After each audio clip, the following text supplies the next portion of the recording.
Assalamualaikum Sobat Football United. Di tweet ya ataupun di X ini ada hal yang menarik di mana ada sebuah fakta yang disampaikan bahwa legenda ataupun ya manajer legenda dari Manchester United, Sir Alex Ferguson, selama karirnya di Premier League tidak pernah membawa Manchester United ini finish di bawah peringkat ketiga.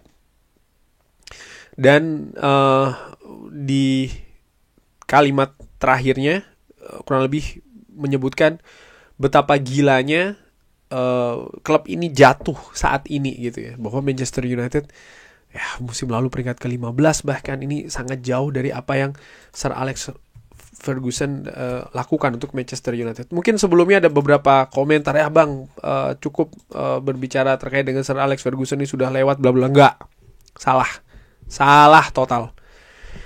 Ada banyak prinsip, ada banyak tips, cara, kunci bahkan dari apa yang Sir Alex lakukan masih sangat relevan di Manchester United saat ini. Dan bahkan klub-klub lain menurut gue yang sukses banyak juga yang mengimplementasikan poin-poin tersebut. Anehnya di Manchester United justru kalau gue lihat saat ini tidak. Kalaupun mencoba masih gagal. Apa itu? Ada juga yang menulis ya, ketika zamannya Sir Alex Ferguson, konsistensi ini bukan hanya sebuah statistik. Ini adalah kultur atau kebiasaan untuk dia. Sir Alex Ferguson tidak hanya memenangkan trofi, tapi dia ini, menariknya menurut gue, dia ini membangun standar, kebiasaan, dan mentalitas yang meminta kesempurnaan di setiap musim. Jadi tuntutannya sangat tinggi sekali ya. Sekali lagi dia menciptakan standar, kebiasaan mental yang meminta kesempurnaan setiap musimnya. Kejatuhan yang kita lihat saat ini bukan hanya terkait dengan hasil di atas lapangan. Ini tentang bagaimana kehilangan kultur dan juga identitas. Legenda seperti Sir Alex Ferguson ya tidak hanya diingat karena kejayaannya, tapi mereka juga diingat ya karena kedisiplinan yang membuat kejayaan itu datang secara berturut-turut. Sepakat gue. Ini sebenarnya apa ya? Gue juga sempat memberikan pendapat di Twitter, memberikan komentar sebenarnya ya. Karena di situ ada sebuah statistik yang memperlihatkan ya dari Sky Sports bagaimana poin dari 6 manajer pertama Manchester United. Louis van Gaal di 33 pertandingan Premier League ya. Louis van Gaal itu ada di angka 65 paling tinggi. Lalu Jose Mourinho ada di bawah 65 tapi masih di atas 60. Erik ten Hag pun juga demikian. David Moyes di atas 55. Ole Gunnar Solskjaer sedikit di atas 55 dan Ruben Amorim di bawah 35. Seakan-akan ingin memberikan fakta ataupun gambaran bahwa ya poin yang Ruben Amorim dapatkan ini sangat buruk. Tidak salah, memang itu kenyataannya ya kan. Dia memang yang paling terburuk lah, bahkan untuk jangka waktu yang sangat panjang sekali. Tapi pertanyaannya, kenapa bisa 5 nama sebelumnya, Van Gaal, Mourinho, Ten Hag, Moyes, ataupun juga Ole Gunnar Solskjaer yang poinnya lebih tinggi, tapi tidak berada di klub saat ini? Luar biasa loh, mereka ini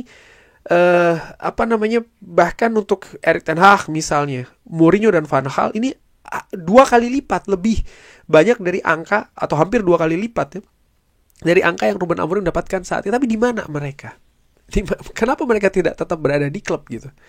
Kalau menurut gue, itu tadi seperti ada pendapat yang menarik ya, yang disebutkan tadi bahwa mereka gagal membangun habit. Mereka gagal untuk membuat kebiasaan. Mereka gagal untuk bisa membuat sebuah tim dengan karakter pemenang seperti Sir Alex Ferguson ciptakan sebelumnya. Ada usaha-usaha yang tentu saja dilakukan karena mereka tahu mereka harus bisa mereka harus bisa menanamkan fundamental permainan lewat kedisiplinan, lewat karakter, lewat mentalitas. Tapi pada kenyataannya mereka dalam tanda kutip dikalahkan. Ya, karena ketika ada benturan, lalu ada gejolak, berbuntut kekalahan, hasil tidak maksimal, mereka yang disingkirkan. Tadi dikatakan terkait dengan kedisiplinan, terkait dengan karakter. Coba lihat dari periode Erik ten Hag misalnya. Bagaimana dia dalam upaya untuk sebenarnya membersihkan skuad Manchester United kan, dari musim pertama, dari musim kedua. Ada beberapa pemain yang terpaksa harus disingkirkan karena berlaku tidak disiplin dan lain-lain.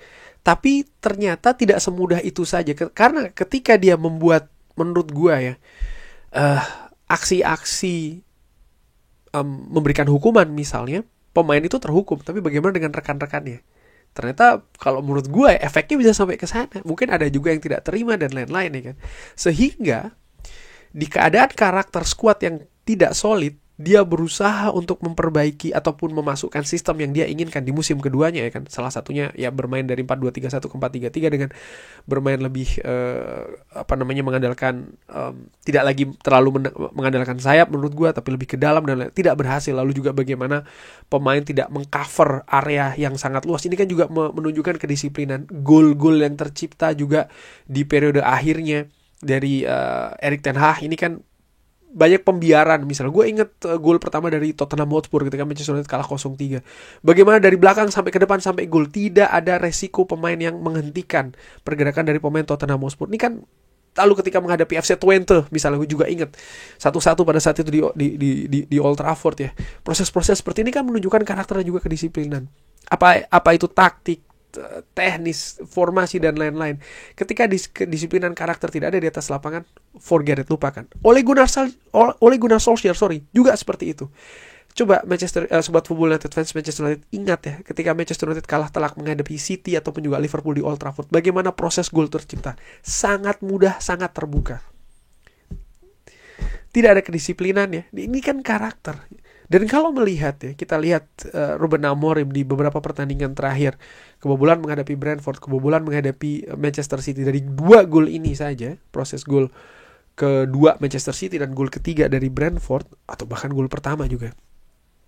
Mana itu disiplin? Mana itu karakter ingin menang? Mana itu karakter ingin merebut bola dari lawan? Berani berkorban untuk tim misalnya ya, untuk menghentikan pergerakan-pergerakan. Tidak ada menurut gue. Kalaupun ada pun gak jelas gitu. Dan ini justru core-nya, ini justru intinya. Sir Alex Ferguson berhasil membangun itu. Ini poin yang ingin gue sampaikan sebenarnya. Bahwa ada hal yang sangat fundamental sebenarnya ya, yang dibawa oleh atau sudah pernah diimplementasikan oleh Sir Alex Ferguson, tapi belum ada saat ini di Manchester United. Tidak secara konsisten. Apakah ini berarti ya harus dibersihkan skuadnya, ganti pemain-pemain lama terutama dengan pemain-pemain baru? Sama saja menurut gue. Ganti ikan di dalam akuarium kalau akuariumnya itu kotor, lalu mesin filter dari akuarium itu tidak dibetulkan ya. Mungkin penataan dari isi akuarium juga tidak disusun secara bagus. Banyak mungkin kotoran-kotoran yang mengendap di batu-batu ataupun di karang-karang masih tetap dibiarkan, bahkan hanya diganti airnya saja, masukkan ikan yang baru juga mereka akan sama-sama menurut gue terpolusi juga ya kan, seperti keadaan saat ini. Jadi menurut gue ini hal yang sangat kompleks sekali.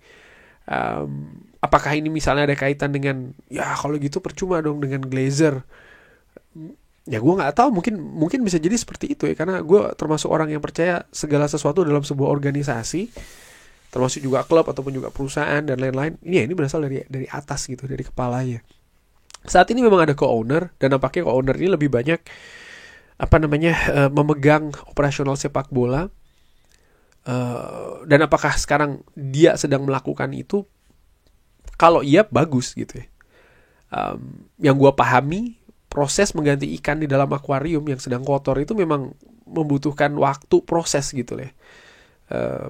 Tidak bisa hanya dengan secara singkat begitu, apalagi dengan tidak hati-hati, dengan tidak secara komprehensif gitu.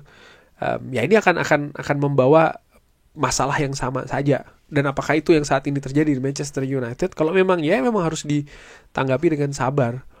Karena hanya itu, kalau hanya ingin mendapatkan kesuksesan dalam waktu singkat, waktu instan, 13 tahun belakangan ini sudah membuktikan bahwa hal itu tidak bisa terjadi.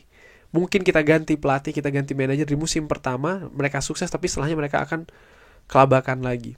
Bukan berarti terus gue mengatakan bahwa oke, berarti tetap kita harus stay dengan Ruben Amorim. Enggak, bukan itu sih menurut gue. Menurut gue begini, ada hal yang lebih fundamental dari hanya berbicara terkait dengan mengganti manajer dengan harapan, ataupun head coach ya, dengan harapan memberikan sebuah perubahan permainan di atas lapangan secara langsung, perbedaan taktik, formasi, apalah itu ya.